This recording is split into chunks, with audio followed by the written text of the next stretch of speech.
But one friend that we stayed with gave me a book. Do you remember that book? It was about the world, post-world apocalypse, and the guy from Hawaii, Sundancer, or no, maybe it'll come up.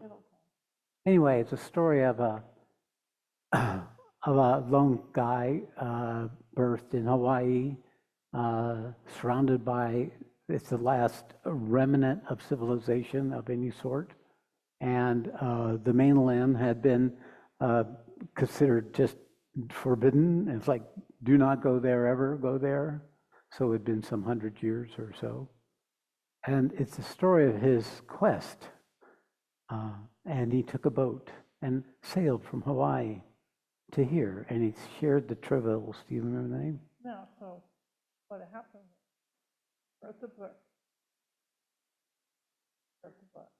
He used to spend his summers with his mother on the other side of the lake. That's right.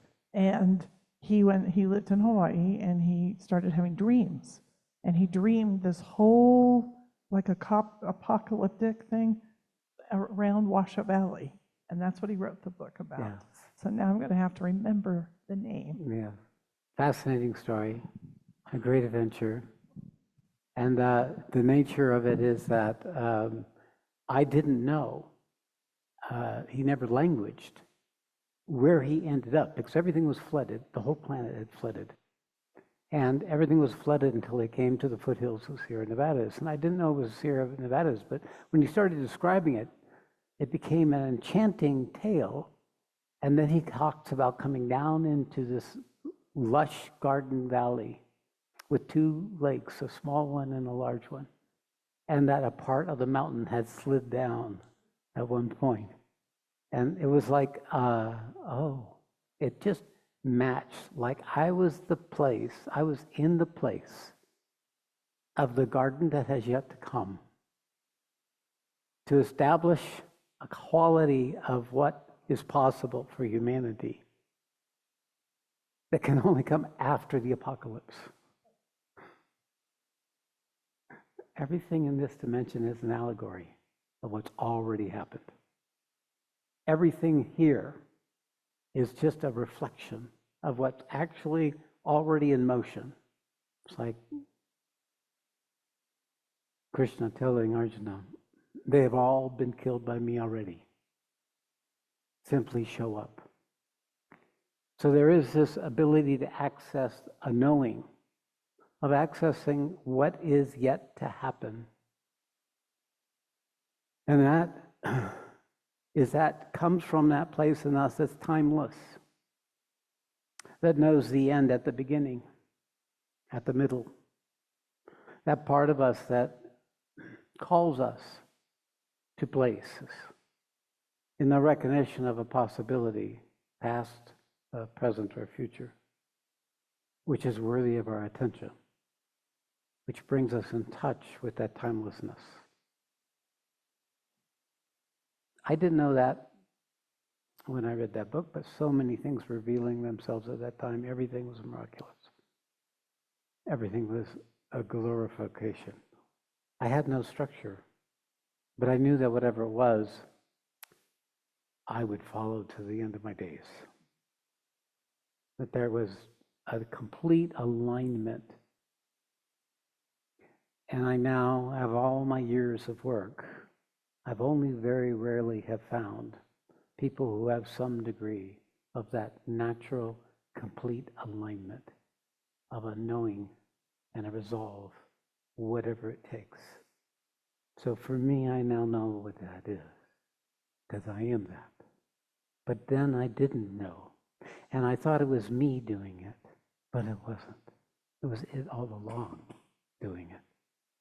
And now I am its surrendered vessel that is able to express itself, express that as this person, as a human being who never rejected the human need other than what was necessary to come out of its shroud.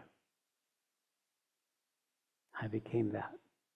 And I went through all the things you've all gone through to whatever extent you have so far in order for that to happen. But it was effortless because of the commitment, because of the resolve. And because I was 50 years old and my life was complete, I didn't know it was complete, but I was completing everything at that stage of my life development. And there was something yet to emerge, but I didn't know what it was. I knew that the old ways of being were falling away, but I didn't know what was coming until it came.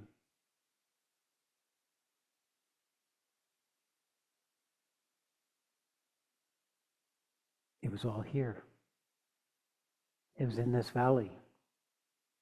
It was in the field here. When I first came here in 1991, we stood on the balcony of Chipmunk. I said, this is the place I'm to be. It was like that kind of quality of just knowing without knowing how I know. You all have some degree of this. But I bought the house and we moved here. And we lived out that last segment of my life here. And I never abandoned it. I kept coming back, even though I would spend sometimes years away. I immersed myself in India. I became that. I had experiences where it was clear I was being escorted to this temple or to that temple, where people were coming out of the woodwork and saying, I'm here to guide you or to inform you of what it is you're becoming. I had as if the universe was bringing in agents so that there was no doubting, there was no questioning. Now, that I have not seen very much. So I feel at this point that what I am, what this manifestation is an exception due to this time, due to this era, this period of time that we're in. And that I'm not the only one who's being prepared.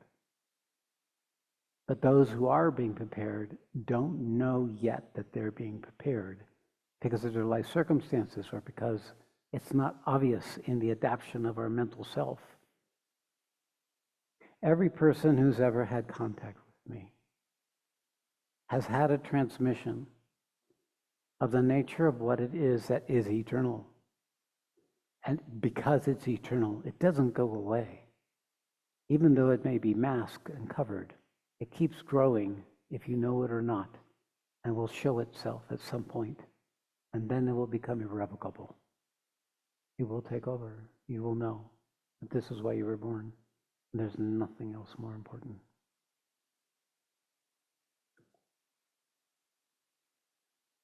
So in these last phase of my life, I'm here to empower you to discover the song that's already singing you. But I can only do that when you're an active co-creator. When you own the place that is sacred.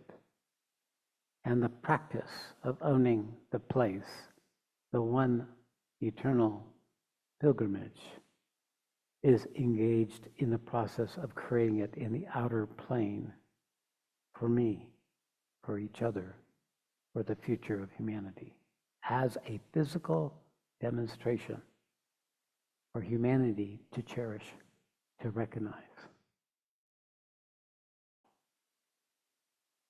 In the timelessness, we change the past.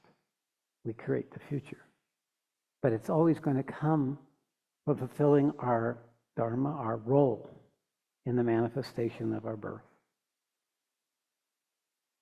There's nothing, no better possible situation in all your lives than to know in a way that can be languaged and understood, so you have the collaboration of your intellect, your heart, and your body, that this is how it is. That this is the one lineage that has always been here, but not recognized because there was no languaging. Maybe it became a tradition, maybe it became a worship of a golden idol or a mountain in Arunachala in India, because there was no means of accessing it as an individual, as yours. So the pilgriming, the traveling to a place that's sacred, is to become that sacredness, if you know it or not.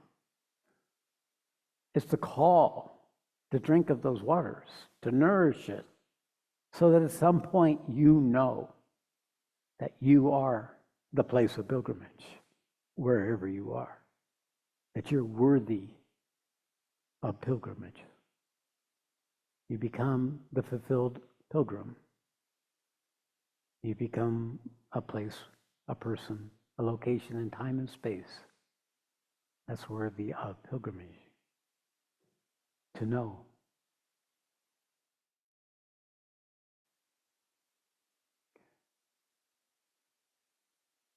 So what you do and what we do matters, because ultimately it all ends up in consciousness. Our bodies are only temporary vehicles in space and time and physicality. Everything has to do with our willingness and consciousness to become capable of meeting our piece of the collective darkness. That's what you work with. That's all you have. When you have worked with it, then those you interact with, then you have to participate with others so they can begin to articulate that's what it is for them as well. And then you become partners. You become a fellowship in spreading this possibility to others. Then you're fulfilling to whatever numbers of people that we collectively can contact as much as possible during this time of transition. So a program like this is to clean the air, to clarify the opportunity, to be brought to a level of seeing that is not normally accessible to you, a level of being that's not normally accessible to you, long enough so that you can begin to hold it, so that when you leave, you can bring something of it back. And then you're tested, and you will be defeated at first, perhaps. But then to come back and do it again and grow stronger. For every piece of battle, every battle is a strengthening for the next battle. And because it's in consciousness, more than likely you will physically survive. In the battlefield, you lose an arm or a limb or suffer from post-traumatic stress for the rest of your life. But in consciousness, we're much more resilient. And you might prefer to have lost a limb than what you're having to go through. But the principle being that it's all in consciousness.